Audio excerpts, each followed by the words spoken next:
எல்லாரும் சேர்ந்து நடிச்சு இதுல அந்த மாஸ்க போட்டது ஒருத்தர், மாஸ்க போட வச்சவர் ஒருத்தர் நினைக்கிறேன். கரெக்டா? மாஸ்க்ல ஒருத்தர் 2 பேரும் பண்றது ஜாஸ்தியா இருக்கும் போட்டு படத்துல. ரொம்ப அழகா பண்ணியிருந்தாங்க மேக்கிங். நம்ம கேமராமேன் சொல்லாம இருக்க முடியாது. Beautiful shots. அந்த லொகேஷன் எடுக்கிறது ரொம்ப டஃப். காட்டுல போய் எடுக்கிறதெல்லாம் அதுலயும் ஒரு நேர்த்தியான ஒரு போட்டோகிராஃபி. மியூசிக் ரொம்ப நல்லா இருந்தது. ரொம்ப இந்த படத்தினுடைய கருவு கேட்டாற் போல அந்த சஸ்பென்ஸ் த்ரில்லரும் இந்த பேங்கு நல்லா கலக்கிருக்கீங்க. ஆடலும் நல்லா இருக்கு. 2 1.5 பாட்டு தான் போட்டீங்க. 5 பாட்டுன்னு சொல்லிட்டு அந்த 3.5 பாட்டு இவங்களே வச்சிருக்காங்க போல இருக்கு. அந்த 3.5 பாட்டு போட்டுருந்தா இன்னும் கொஞ்ச நேரம் நல்லா. எனக்கு பாடல் பார்க்கறதுல ரொம்ப ஆசை. ஏன்னா இந்த ஹீரோயின்களெல்லாம் அதை நல்லா பார்த்துருக்கலாமேன்னு ஆசைதான்.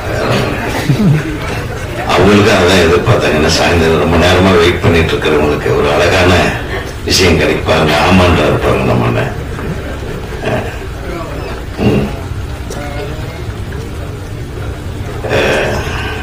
வந்த உடனே நம்ம போஸ் வெங்கட் சொன்னாரு. ரொம்ப சந்தோஷமா இருந்தது. இன்றைக்கு கலைமாமணி விருதுகள் அறிவிக்கப்பட்டிருக்கிறது. பெரும்பாலான திரை உலகத்தை சேர்ந்தவர்களுக்கு, திறமையானவர்களுக்கு வழங்கி இருக்கும் குழுவில தம்பி இடம்பெற்றிருப்பது மகிழ்ச்சி. அவருக்கு ஒரு கரகோஷத்தோடு நன்றி தெரிவித்து ஆசைப்படுகிறேன். குறிப்பாக நான் நன்றி சொல்ல விரும்புறது எங்க இயக்குநர்களுக்கு. நீங்க கொடுத்திருக்கீங்க. நம்ம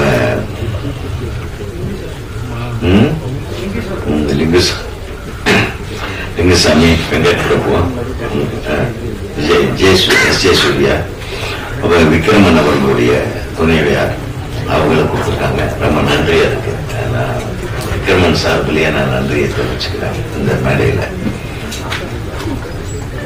ஏன்னா இந்த தேர்வு குழுவில் இருக்கிறது ஒரு பெரிய கஷ்டமான விஷயம். சாதாரண விஷயம் இல்ல, சந்தோஷப்படக்கூடிய விஷயம் இல்ல. நிறைய ப்ரெஷர்ஸ் இருக்கும். அவன் தேர்ந்தெடுக்கும் போது ரொம்ப ஜாக்கிரதையா இருக்கணும். அந்த கிட்டத்தட்ட கடந்த ஒரு 15 நாளா ஆஸ்கார் விருதுக்கு இந்தியாவிலிருந்து அனுப்பக்கூடிய படத்தை தேர்ந்தெடுக்கிற குழுவில் ரொம்ப கஷ்டப்பட்டோம். நிறைய படங்கள், நல்ல படங்கள் வந்தது.